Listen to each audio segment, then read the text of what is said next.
Welcome to Don's Manufactory. I've gotten pretty good at muggy welding, as you saw in the last video, and I've gone ahead and welded up the driver's side and got it all fitted, and I got all the front end stuff fitted on the car, and as you can see right here, and I have a couple of problems from that. The first one being that after I bolted all the front end stuff on and made all that fit, now this passenger fender does not fit back at the door. Wally over at 68 Mustang Restorations mentioned down in the comments of my last video that he would have liked to muggy weld his original quarter caps for the rear quarter extensions, if you will. Well, okay, so this next part is your fault, Wally. I'm wondering, you know, we always have a problem with these things not fitting, these rear quarter extensions. Typically what folks have been doing is drilling the spot welds and reshaping the fender, or not the fender, but the quarter panel.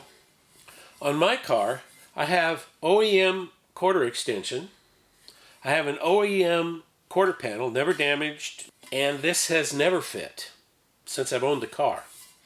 With the same problem that everybody has.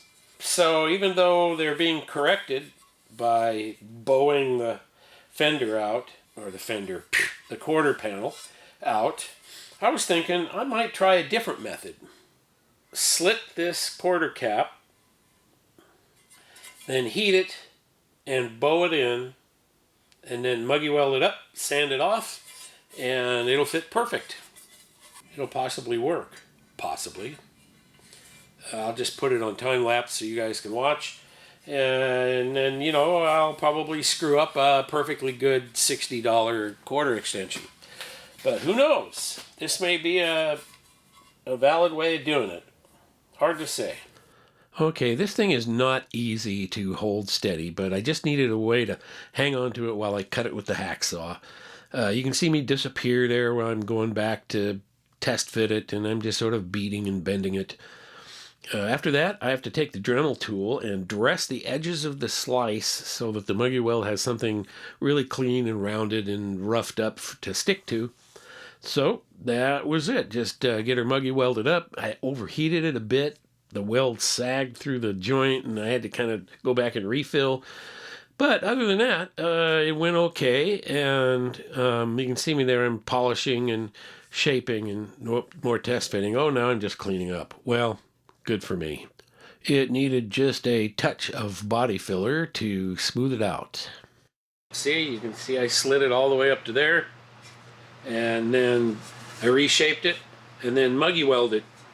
And the unfortunate part was, while I had it fitting perfect, when I put the heat to it, the metal wanted to go back into its original shape, so it had a memory. So it actually kind of reshaped itself just a little bit. So while it did, it's no longer perfect. It's still way better than it was. In fact, it perfectly matches the one on the other side, so I'm not going to go any further. And let me show you what that is. So now, this, well, let me line everything up. See, if I line this up smooth here, then it's perfectly smooth here, and it's just a tad shy at the top, but the gap is straight along the deck lid. So all in all, pretty good. It just sprung back a little bit, so I was left with my top being just a little shy over here. This little process actually worked really well. So you can see how it was muggy welded there, and the little V that I cut out right there so that this could move over. So you can see how dented up this is. I got to do a lot of reworking to it anyway. I've decided to keep the original Valance. No Shelby style opening to the Valance because Oregon is a front license plate required state. So I just got to straighten it out so that I can get some measurements off of it and get the angles correct, because I've decided to mount the driving lights in the valance itself right below the bumper. Here I am forming some tubes that I'm going to use as housings to mount the driving lights. Came up with a way to do it. Just forming this here tube out of 1mm steel over my 2-inch, or it's about 2.5-inch, I think, on the outside. I just use it as a roll and then just sort of form and shape it, and then I welded it up. And you know, it's good enough, I think, for what I'm trying to do here. Needed a 3.6-inch tube, so I just fabricated them myself. Next step is cutting some ellipsed, well, it's actually the mounting plate or flange that's going to go on the tube. This is the way I'm mounting these is there's a flange on the tube that goes behind the valance, and then there's a hole cut in the valance, and then I'll have a nice trim ring that goes on the front. And that's kind of how I figured out I would do it, and that way I can just bolt it through the valance after everything's all painted and everything. So you can see I'm down here recalculating the angle, actually, because I'd measured the angle of the valance but had not accounted for the V in it. So I needed the tubes pointing straight ahead and being horizontal to the ground. So, you know, using the belt sander to sort of increase the angle, but then that meant I had to go back and re-grind or redress the ring. So in the subsequent shots, you're going to see that the flange is thin on the bottom, and that's because I had to extend the ellipse to account for the extra angle. Decided it's good enough, so I'm just welding it up here. I've got the bench grounded, and I'm just sort of pushing it down on the bench to get a ground, but that doesn't always work so well. Eventually I have to get the ground cable connected to the tube itself so I can get nice clean welds. That's too sketchy. In fact, I actually welded the tube to the bench because it arced there instead of up at the top where I was welding. Sorry for the lack of detail in the video, but whenever I'm grinding and welding, I end up screwing up my video cameras, so I keep it at a distance. Okay, now I'm just dressing it off.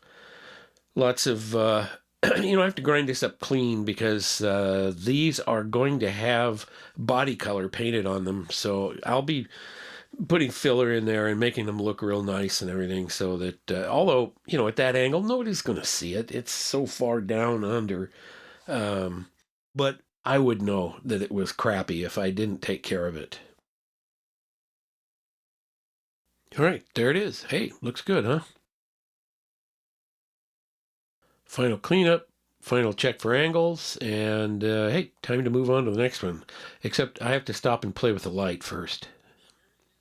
Here is the first housing.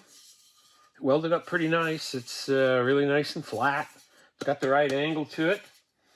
And the light, which is this guy right here, will sit inside it, held right in the center by a bracket, which will allow it to adjust up and down and right and left.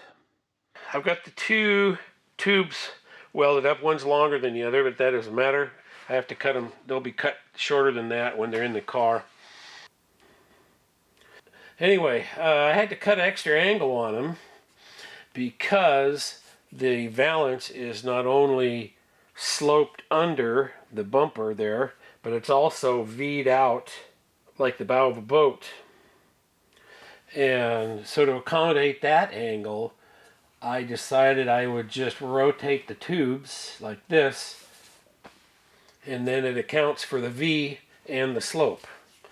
So the other thing that I realized was that I can adjust the light up and down and left and right, but also because of I'm rotating this tube, I was going to weld the bracket in that I mount the light to, mount it with screws instead with slotted holes. And I want to be able to rotate the whole assembly inside the tube. Because of the fog lights have that narrow beam, I want the two beams to not be wonky in some weird way. I want to be able to line them up horizontally on the horizon and make them join and overlap perfectly. Otherwise, it would probably just drive me crazy every time I turned them on. Because that's the way I am. So another cool benefit with these housings is that with those lights recessed into the tubes, it cuts a lot of the splash from the lens off of the beams. Well, that'll wrap up the video for this week.